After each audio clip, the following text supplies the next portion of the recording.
আমাদের রাকসু হতে যাচ্ছে, আমাদের প্রাণের দাবি রাকসু। সেই রাকসুকে বানচাল করার জন্য এক শ্রেণীর শিক্ষক কর্মচারীরা এই রাকসুকে বানচাল করার জন্য এই পোষ্যকোটের মধ্যে মীমাংসিত ইস্যুকে সামনে নিয়ে এসে রাকসুকে বানচাল করার চেষ্টা করছে।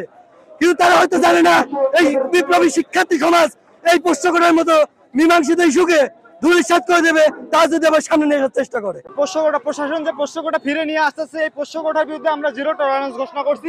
এই মীমাংসিত একটা ইস্যুকে আবার কোনোভাবে ফিরে আনতে আমরা দিব না। একটা মীমাংসিত ইস্যুতে যদি ফিরে আনতে হয়, আমাদের লাশের উপর, আমাদের রক্তের উপর ফিরে আনতে হবে।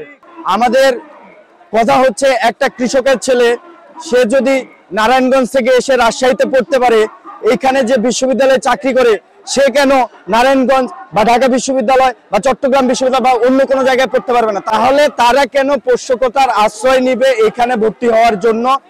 যেহেতু 24-এর পরে বাংলাদেশে কোটা নামক কোনো ওয়ার্ডই থাকবে না, সেখানে কেন প্রশাসন আবার এটা ফিরিয়ে আনবে? সেই বিরুদ্ধে আমরা এখানে আজকের অবস্থান।